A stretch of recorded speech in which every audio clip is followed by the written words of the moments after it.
Hi, everybody. It's Crystal here from Crystal Clear ESL. I'm so excited to be bringing you my guest tonight.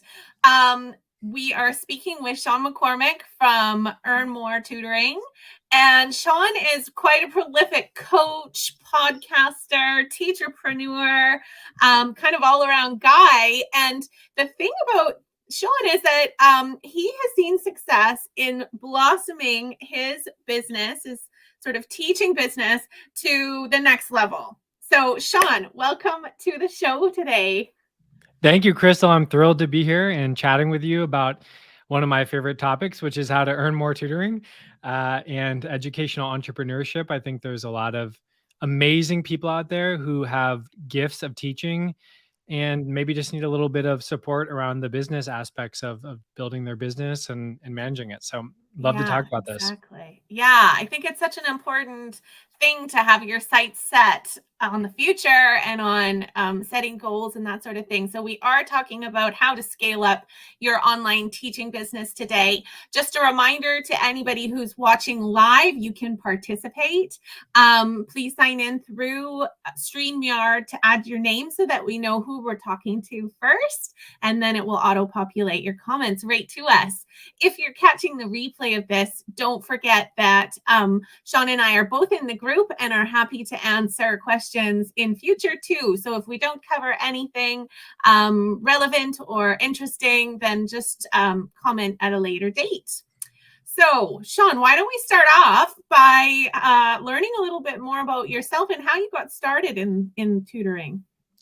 Yeah, so my I've always been in education since I was 18 years old. I graduated high school and I did a program called City Year where I was helping kids learn literacy in New York City. And so I've always been in education, but it wasn't until let's see here, it was about my fourth year of teaching in a public school district when I had my wife and I had a child, and I decided I needed more flexibility in my schedule. So I started tutoring on the side, and to get my first client, I reached out to a lot of educational psychologists and therapists and neuropsychologists, and just was trying to figure out, like, how do I get this first client? And this one guy, shout out to Dylan Kirsch, I love that guy. He connected me with a client that he had reached out to him who he didn't have time to take on. And so I started working with this high school student who was failing his classes at school and really struggling, and just because of the situation, they weren't really getting support from the school. And I just worked very diligently and carefully to help this student learn how to email his teachers and learn how to track missing assignments, advocate for himself, revise things, bug his teachers, just, the work that it takes to help a kid, get back on track. And it wasn't about one subject in particular. It wasn't like I'm helping him with math or history. Yeah. It was I just was the just going to whole say, it's like the thing. bones of learning and organization more than the subject knowledge. Right. Yeah. And that's honestly my expertise, because I'm not the best at any one subject. If there's any subject I'm good at, it's writing. But I'm not a master of any subject, but I am really good at staying organized, following through, and bugging my teachers. And so I just helped him do that. I was kind of his background person, and I wasn't doing it for him. That's the key too. I was helping him do it. I was helping him how to learn how to email and follow through. And his grades went from failing to passing, or he probably got B's and A's in most of his classes. And eventually the family decided to sue the school district because they had to pay for everything, pay for me. And they won the case because it was obvious that he had a learning need, and only like specialized academic instruction is what it's called. And here they had denied him that. So they needed that. The lawyer found out about what I had done with him, and she introduced me to probably 12 of her clients.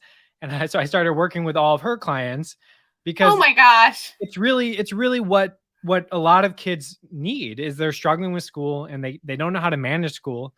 And so that was just an immediate inflow of clients. And it was really word of mouth, and just kind of the kind of, I guess you could say, the compounding effect of reaching out to so many people, sharing what I did. And as that effect grew, and as the impact of my work started to spread, and I went from one, so I started in February 2020, and by December 2020, um, I was making $30,000 a month in income, Oh and I decided to resign from teaching.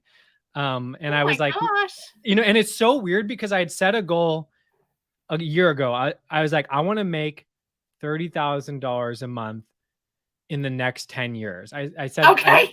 you know what I mean? I set that goal, but it was like by just writing it down and just trying to, excuse me, add value to people's lives, it happened in less than a year.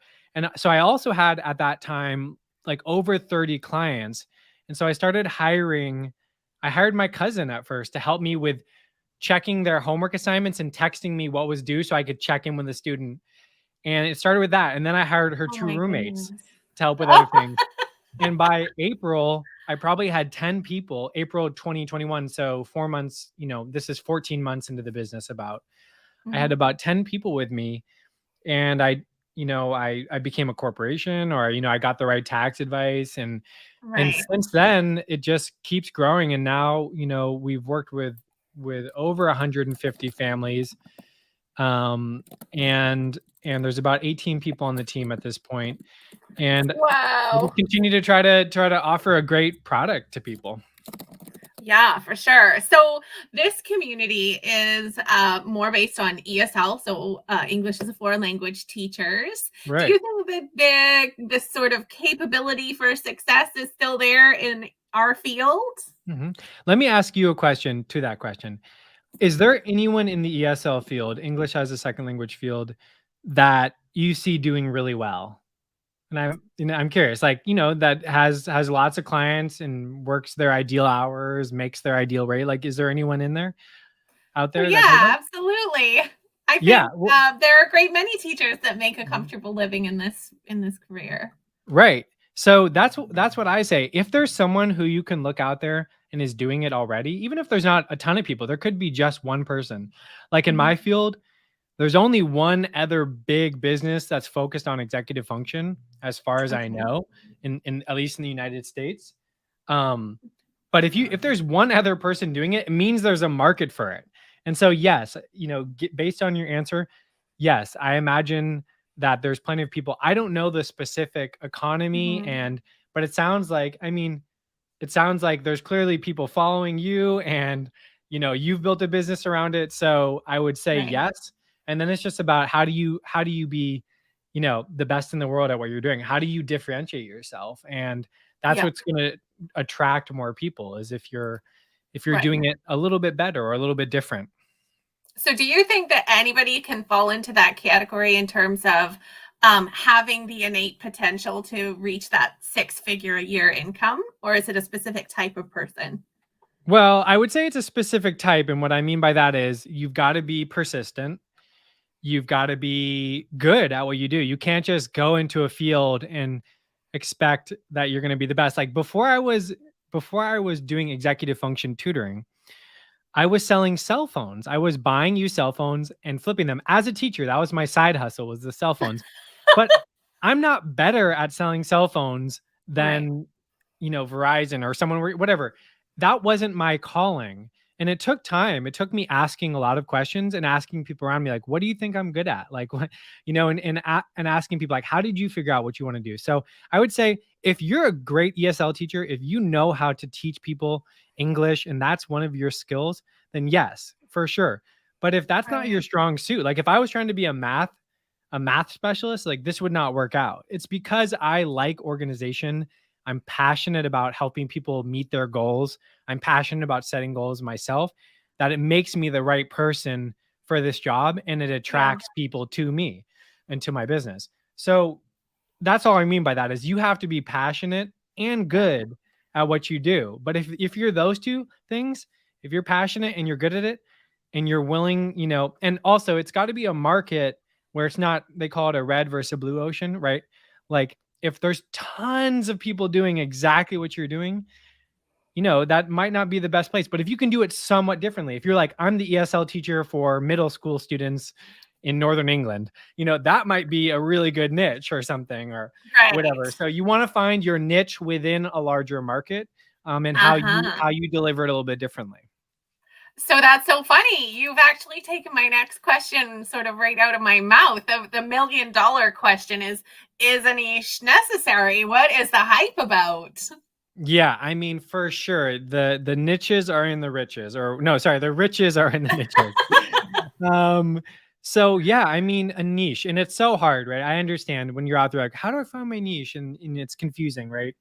Um, so, but yes, you need to have something that differentiates yourself from everybody who's doing something similar. So, right, I'm not just a tutor, right? Like people, there's plenty of tutors out there, but I'm an executive function specialist, right? You got to be a specialist at something. Right. You got to find your niche, your niche. I don't know how to pronounce it. So that I think there's comes from how do you figure out your niche? Well, I think you learn it by your work. So, for example, when I started helping kids, I realized quickly that like my greatest value add, the thing that people keep telling me I'm good at and I feel good at is like, you help my kid get on track and get their grades up, and it wasn't like, oh, you're so good at math or, oh, you're so good at teaching reading. It was like, wow, you just help them learn how to communicate. And I learned by talking to my colleagues that's called their executive function. So there might be, you have to kind of listen to people, ask them like, oh, what do you find most helpful about my services? Ask your clients like, what was most helpful or most valuable about what I offered to you? And they're going to tell you like, I loved how you did this, you know, right. and by understanding that, by kind of like asking people around you and your clients, like, what was most helpful about what I did?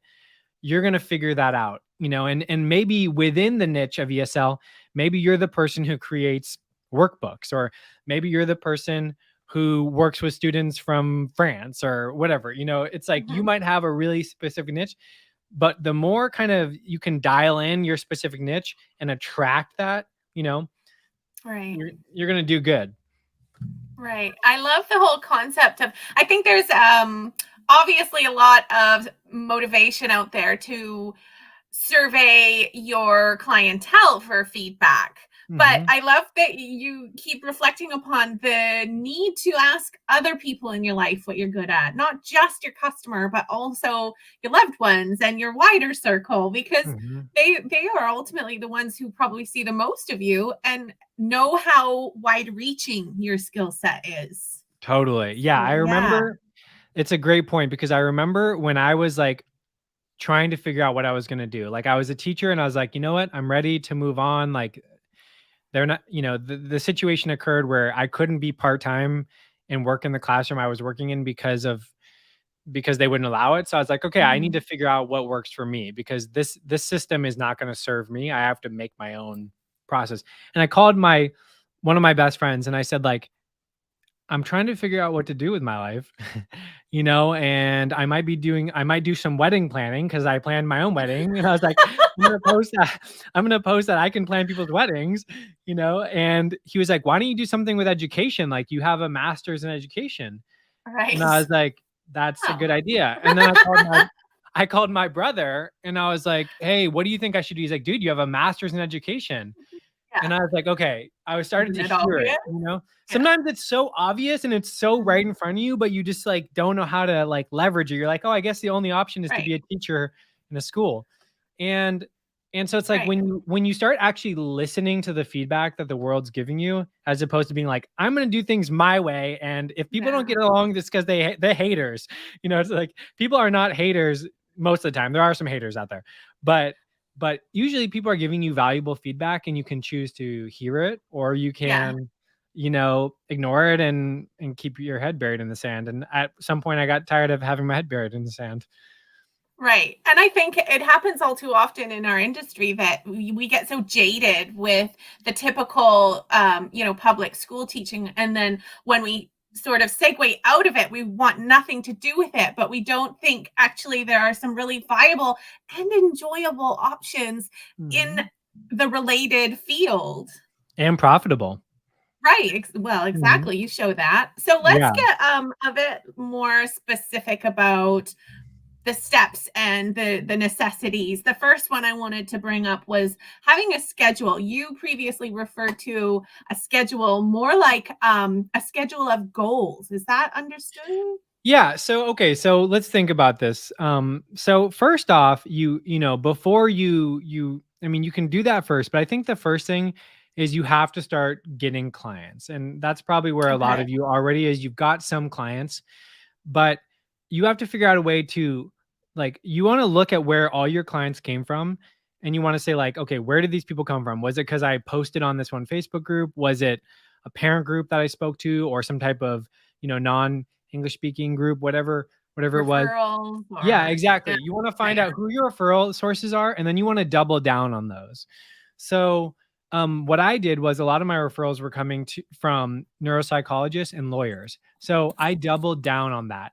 So I just kept reaching out on LinkedIn, Googling, joining organizations like COPA, Council of Parent Attorneys and Advocates. So you find those associations where the people that refer to you hang out, and then go there and present for them, add value to the discussions, like search on the forums for like ESL, and see, or whatever, your specific niche of ESL, and really start engaging in those forums, and you'll find opportunities to engage with those people, and just try to bring something to the table. Like, maybe you have a 5-step process for teaching English as a second language, share that, you know what I mean? right. Also be curious about other people and how they're doing it. So that's the first step. You just want to start pulling in as many clients as you can. The next step is that you want to get really clear on your schedule. So, like, for me, I want to work Tuesdays and Thursdays between 10 a.m. and 4 p.m. And I want an hour lunch break between 12 and 1.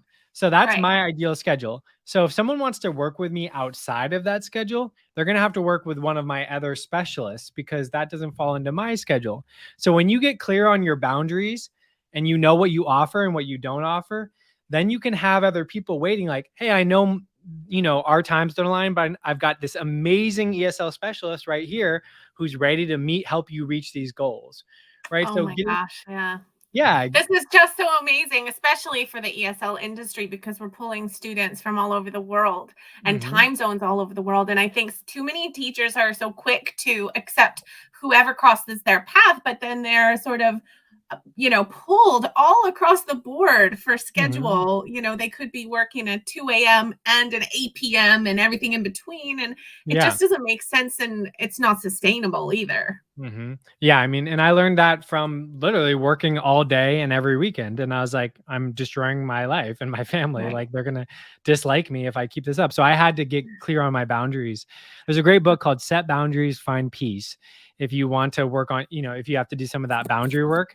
So I encourage people to check that out. But yeah, once you get clear on that schedule, the other part of that is getting clear on your rate, right? So what do you charge Mm, for your services? And right. How do and you decide that? yeah, I mean, I think you look around and you see what people are charging, Mhm. and don't try to be I mean, for me, I'm trying to be in the top range of what people are charging. And but maybe you don't want to be that. Maybe you want to be in the middle range, whatever. But I find that the more I charge, the more I realize there's no limit to how much you can charge, because people want the best of the best, right? And so when you charge the highest rate, sometimes you're signifying, I'm the best. And I believe that. I believe that Yes. my business and what I offer is the best executive function coaching you can find. So Wow. you do want to move towards that, if that's what you want. But if you can determine your rate by determining what you need, right? You need to Right. create a budget and figure out how much you need. You want to account for the unexpected and save for retirement Mhm. and all that stuff. So you need to clarify, like, what do you value your time at? And that's kind of Yeah. some inner work that you'll want to do. But that Interesting. that's Yeah. important. Yeah, it Mhm. is. It's a hard one because in this industry, it's right across the board. We get teachers from all walks of life and all regions, and at the minimum, some teachers are charging $1 or $2 an hour, right up Mhm. to 100 or maybe even more. Mhm. Um, and so that's a question that I get a lot. And what I Yeah. generally say is, don't compete on price, compete on quality. You want to Right. have the best product, the best relationships. And like you said, so much of how you set your rate feeds into the brand perception. Mhm. How Yeah, your client is, absolutely. Yeah, yeah, I mean, that's a great point. You don't wanna compete on rate. If people know you're willing to give away your stuff for free or at low price, they'll take it.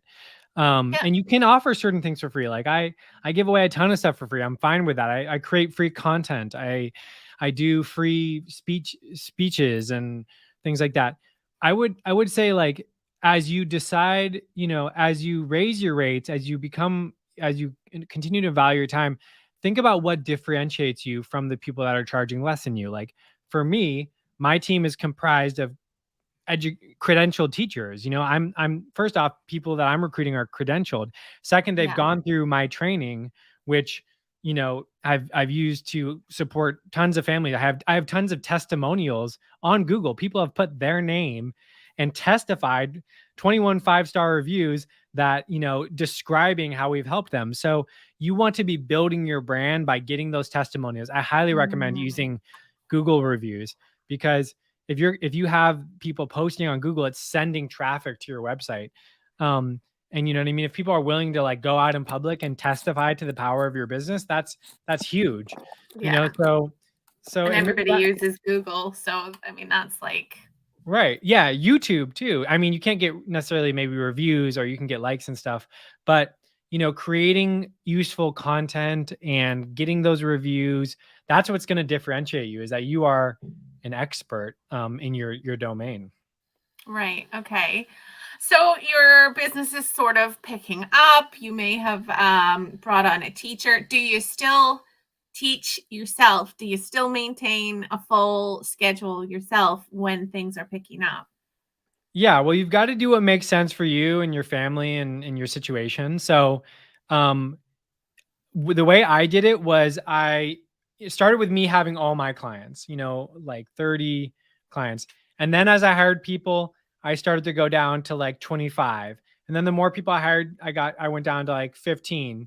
And Yeah. I kept letting go of clients as I hired more people that were competent and could take it on. Now it gets hard to let go of people. Like I still have two clients, because I mean, I love all my clients, and it's so hard to let go. And sometimes you just enjoy working with certain people. And also, Mhm. they might also be driving some of your content creation, because you're learning about your teaching by working with them. So you don't necessarily have to let go of everyone, but what you 100% do have to do is you have to create space in your schedule for designing. So I have multiple 3-hour blocks throughout the week where I just spend time thinking about my business goals. I spend time recording course materials for people who ask me questions. Um, I'm envisioning and imagining what my business is going to look like, and I'm honing that vision. So you definitely need time for that if you're really thinking about scaling up. Wow. I'm just adding this nugget of gold wisdom into the chat. Envision what Thank your you. business is going to look like. And Mhm. yeah, cool. That is such good advice. I think that it can be overwhelming, that transition, because a lot of times we don't anticipate what a time suck it is to manage other people and to work in the background, right? So, Mhm. how do you know where it's best to allocate your time? Yeah. So I think you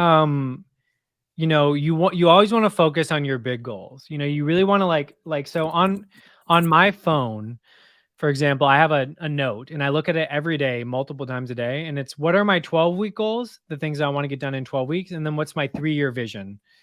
And so I'm always like thinking, like, what needs to happen in the next 12 weeks that's short enough where I can be like action orientated. And then I take those 12-week goals, and I have a WAP, a weekly action plan, and I break my 12-week goals into steps each week. I calendar it onto my calendar. I'm like, okay, I got to record module 1 and 2 for this course. I've got to, whatever it is, I've got to make this employee handbook. So you definitely need to keep your big goals in mind. And then your 3-year vision is like, where am I in 3 years? And that's kind of like the bigger direction of where you're going. And for Mhm. me, I want to make $100,000 a month off my courses in 3 years. That's probably my biggest goal that I just focus on. And then everything I'm doing in my 12-week period is moving towards that process, and it's like, yeah, it's a huge goal, but you can break it down to the steps, chunk it out, and give yourself a timeline, and anything's possible. People do it. Other people are doing it. Why not you or me? Right. So that's a big part. Now, you asked about, is running a business a time suck? Yes, it is. It takes time, but the question is, is it feeding you, right? So because I have a business and I have people working with me, I'm able to generate income, through that work, through their work, and through my work, you know, and then I can design the business more effectively and make it more streamlined. So anytime a challenge comes up that takes my time, I ask myself, like, is there a way to create a process for this so I don't have to necessarily fix this every time? Automations. Right. Yeah. Yeah. So you want to, so I use tools like Basecamp, which is all my whole team's on there, and we have checklists for everything, and and it's assigned to people, and so things like that. Calendly, people, they have to put their email address, which puts them on our subscription list to book a Calendly appointment, which asks them all these questions, so we don't have to ask all these upfront, Like interview filtering questions. too. Yeah. Yeah, so you really wanna figure out how to do that. Now, if you're trying to figure out how to make your process smoother and spend less time on things, go look at businesses that do what you're doing, but maybe are a couple years ahead, and go Mhm. act as a client and, experience their process. Cheeky. Yeah, well, you gotta learn somehow, and, and read books, you know what I mean? Read Yeah. and then do what you're doing, Crystal. Interview people, ask them how they do it, and you'll Mhm. learn so much. It's a process. It's not gonna happen overnight, but if you're willing to put the work in, it works. You Yeah. grow quickly. Yeah, yeah. What about managing the day to day? Like you said a lot about running automations and processes and stuff, but what else do you think that it takes? Do you do a lot of, you mentioned training. Do you do evals, or I don't know, what goes into it? Yeah, so great question. So, I mean, a lot of, for example, I would say, like, yes, we use data to drive our approach. So one thing we look at for all our team members is their billable versus non-billable time. So how much time are they billing to clients versus how much time are they taking for administrative tasks? And we're always aiming for a higher billable amount, except for administrative people. So Hmm.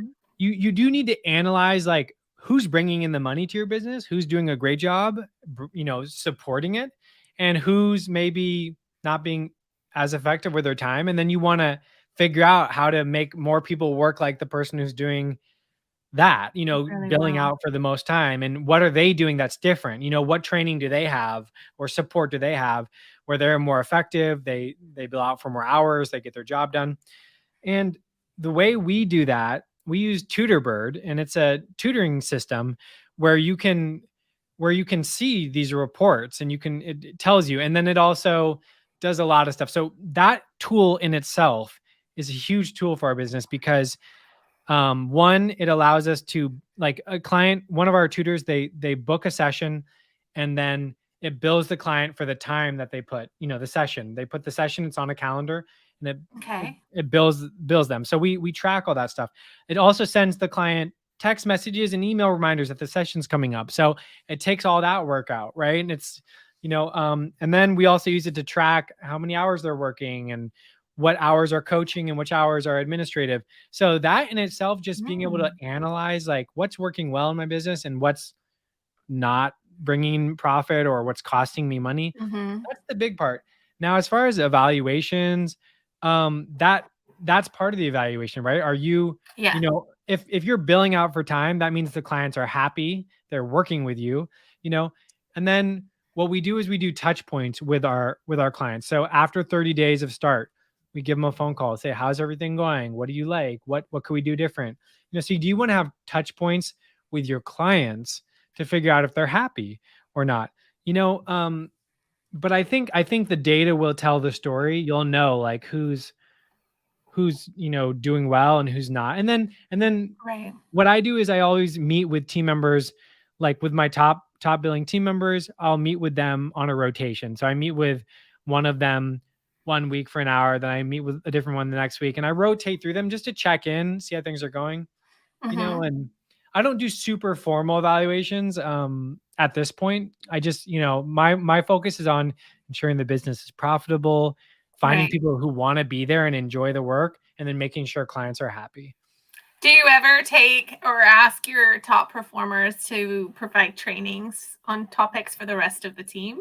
Definitely. Yeah, Yeah. that's a great question. So every week we have a team meeting for our key kind of like outward facing specialists. And I look at who's doing, maybe billing for the most hours. And I ask them, like, can you tell us how you do it? Like what works, what allows you to do this? And they give a presentation on that and they Mhm. teach us. So we're always teaching each other. And I really try to focus on people's strengths. Like I'm not trying to fit someone in a box and be like, you need to be good at this, even though you love doing this. Like I'm trying to be like, what is your greatest value add and how can we amplify that? As opposed to trying to fit people in and do exactly what you do or what someone else Yeah, does. it's Like, not cookie cutter. right. Everybody has a different skill. Like maybe someone's Yeah. going to be really good at working with ki- kids.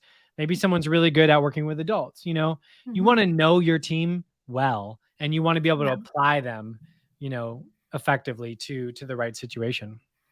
Right, which is hard in ESL because of, the market's really saturated, especially at the moment for teachers, and so I think there's less stability in the career. And I picked up on that. You keep coming back to the sense of community within your team, but is Mhm. your team all virtual as well? Yeah, everybody's remote, Right. even though someone lives down the street from me. But we're all remote, and so tools like Basecamp are really good because they have, it's like where you keep all your projects. There's Notion as well. I think Evernote is another option. We use Basecamp, and it's great because there's like chat. You can chat around projects. It keeps, sends reminders. So we create community on there. And then we also, create community through having like, an event at the end of the semester where we all celebrate our wins and things like that. And you definitely need to find ways to create a sense of community and care. We all have team sweaters, which everybody loves. Ah!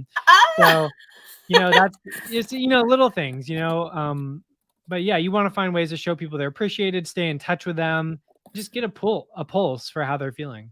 Because you think that does improve the retention of your team. Yeah, Yeah, I mean, member. someone told me when I was starting, they were like, you'll probably have some people leave every 6 months, but I've had multiple people on my team more than a year, and I try to pay people really well too. I mean, it's everything. It's like Mm, pay people. I'm always trying to get people. One of my greatest value adds is I can see how good someone is, and I try to encourage them to try something more challenging, or take on more right. leadership.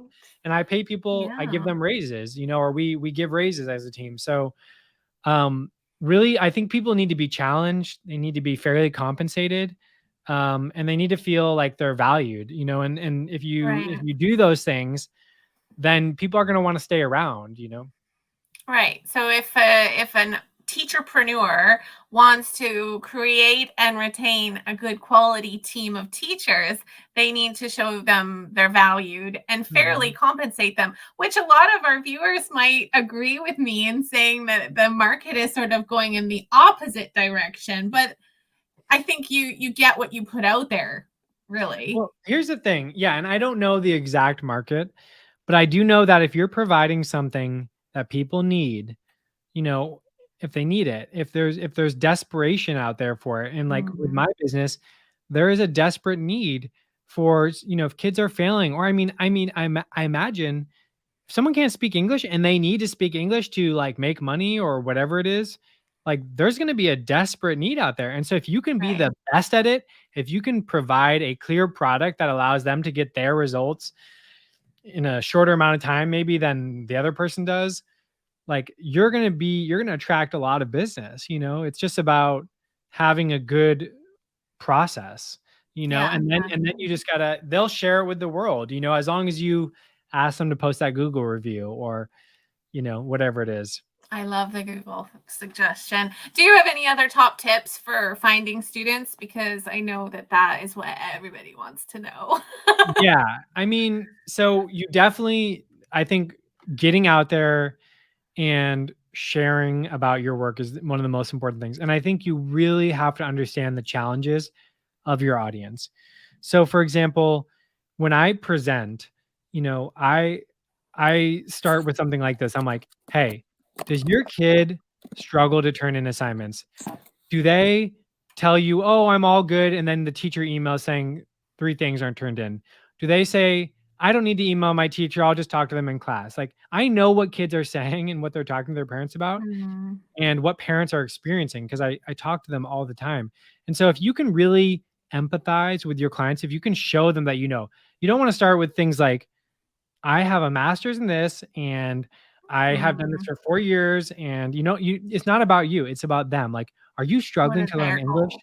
Like, Yeah. yeah, exactly. If you really can speak to that person that's struggling with their English and they need help so they can get that promotion or whatever it is, and then if you can start to put that out there, right? Like, put it on social media, put it on YouTube videos. I recommend YouTube because it's a search engine and content gets more valuable over time as opposed to disappearing into Yes. TikTok or It's Instagram. like the biggest search engine worldwide, I believe. Right. So I think really understanding people's challenges and ask them like, what are your biggest challenges with learning English? Or go Mhm. out there and really understand people's challenges. And then I would say another tip is market before you build everything, right? So like for example, when I created a course recently, but it could be with your offering, like before you build the website and do all this, like ask people, be like, hey, I've got this coming up, or I've got this course on how to get more clients. Do you want to pre-enroll in it? So try to get as much buy-in Ooh, before you build everything, as opposed to like right. building everything and then being like, oh, this is actually not what people want. You know? And then you spend all that time and potentially money Yeah. for the wrong thing. Yeah. Yeah, but definitely the key idea is figure out where people who are willing to pay for what you do hang out and be an expert there. You know what I mean? Mhm. You don't have to ask for anything right away. Just be an expert and start and Right. then start asking people who are where you want to be. Ask them how they did it. Just listen to their stories. I've listened to countless stories about people who are farther along with me, and it just like it soaks into your DNA, and then you just Right. start doing things differently because you've heard the story, you've heard the pathway, and you can project yourself into that personally in the Right. future. And make your choices and allocate your resources more intentionally. Exactly. Intention is Yeah. the key word. It's like know Yeah. what you want and just keep trucking along towards it. Take a little step every day, but be getting clear on what you want. Like tell yourself like I want 10 clients by the end of June or whatever. Like get really clear on what you want. What does success look like for you? And that's what I did Yeah. and what I continue to do, and it keeps working. Brilliant. So we are going to be wrapping up pretty soon. So please do start posting any comments if you're with us and there's anything that Sean hasn't covered or we need his expertise on. But I want to turn the coin the other side and talk about what the potential pitfalls are of scaling up one's teaching business. What could go Mhm. wrong? Yeah, I think one thing you mentioned is like it's a lot of work, and you're going to be working in a different way. So when I was just working with students, when that was my sole focus, it was challenging because I had to meet parents' expectations and help kids with challenging things. But when you're scaling up your business and you're hiring people, you you know your losses sometimes become more significant, right? So it's like the gain, I guess you could say the kind of like rewards are greater, right? Because you're leveraging your expertise and less of your time, but Okay. the risks are also greater too. So right, if you have someone on your team who's really valuable and they're billing out for, $5,000 a month or whatever it is, and then they leave, that could be a $5,000, a month loss for your business, and Yeah. that could significantly impact your business. So it's like the stakes are higher, but that's okay. You know what I mean? If you do, it's like, do you want to be a solopreneur and have total control, or do you want to, play a bigger, not a bigger game, but I guess a game of higher stakes. So there Hmm. are more risks. You're taking on the liability of the business if something goes wrong with your business. If you Mm, have an employee that does something wrong, you are liable, and you're the last stop on the train route or whatever for an upset client, and if they're mad, you have to problem solve. You know what I mean?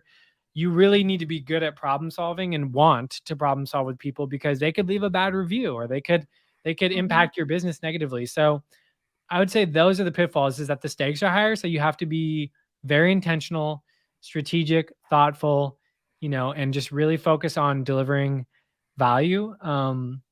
So that's So that. that I think somebody else's mistakes or failures don't reflect on the business as a whole, really. right. Yeah. I think that, and I think there's more pressure, you know what I mean? There's more pressure on you. And if you like that, for me, um, like I had to get really clear on my health, and my exercise and my diet and my caffeine intake even, because it's like when you're managing a larger enterprise, you want to be like totally present. So, Right.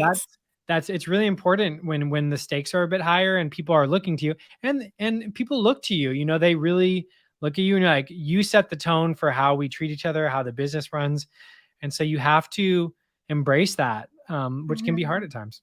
But It's true, actually. You've really opened my eyes in that because if you look at my position a year and a half ago, even, I was a stay at home mom of 3 kids. I taught a little bit as a hobby, and that was it. mhm, And the circumstances came about that forced me into, launching the business, thinking outside the box. And all of a sudden, the sparks flew. You turn mhm, that mindset on, and it's mhm. like the synapses are just shooting. So, yeah, I totally agree that that's what's got to happen. And you have to be that role model too.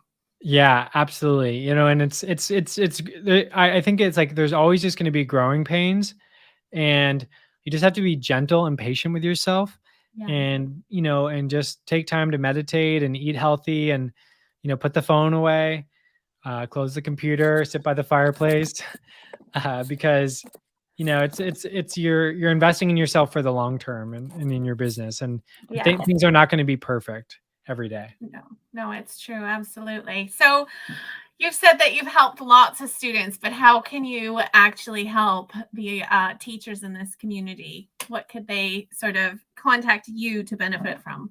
Yeah, so I know I'm only supposed to say one thing, but I have two things. Okay. That's like one of my rules. Like, you only want to have one call to action, otherwise you're diluting it. But on my website, efspecialist with an s.com, if you go to courses, there's one called Becoming an Online Executive Function Specialist. So if you want to diversify your offering, that's a course. I just spent the last 3 months literally laying out every step of my process, from the intake to the assessment, the first meeting with the client. So there's some really good tips in there if you want to be able to help people with organization and follow through on their goals. And I think it's just Mhm. good if you're like a goal oriented person to understand how to help others with that. So that's kind of the thing I'm most excited about for people, that I recently released last Friday. The other thing is, if you go to that becoming an online executive function specialist course, and at the top of that page there's something that says all courses. I just released a free online business school. It's called Online Tutoring B School, and I'm just creating videos on there and releasing content to people who reach out and ask me questions. It's free. Wow. There's like very in-depth videos on how to do things. There's only a few on there right now, but if you reach out to me and you ask for help with something, on how to set something up or Mhm. how to get more clients, whatever it might be, I'll make a video most likely and put it on there. Well, I love Mhm. that because chances are if one person's inquiring, that's indicative of a need in the market. So No, that's absolutely. wonderful. Yeah. Yeah. So that's a free thing. And I'll share it with you, Crystal, in case you do any follow up on this or want to share with the Facebook group. Yeah. So there's a free offering and one that costs $97. I don't know what that is in pounds. But I think it's a really good deal for a business that brought me in $30,000 a month at one point before I switched over to having a team. So I encourage people to check out both of those. Yeah. Oh, please do, everyone. And like I said earlier, continue to drop your questions and comments into the comments here on YouTube or anywhere that this video is cross-posted. So thank you so much for joining me today, Sean. It was wonderful to meet you and learn from your expertise. Congratulations also on your amazing successes. Oh my gosh. Thank you. Thank you, Crystal. It was a pleasure to be here. I really appreciate the opportunity to speak with you and your audience. And congratulations on what you're doing. It's offering so much value. Listen to Crystal. Clearly, she's been through it and she's crystal clear. I love that. That's just awesome. It's unavoidable, really. Yeah, no, I just made sense to me. I just got it. Oh So, 25 minutes later. yeah, I'm not the smartest cookie in the room, but I feel like I'm persistent. So, Yes, so exactly. thank you for the opportunity. I appreciate it. Okay, cool. Thank you. And we'll see everybody soon. Bye.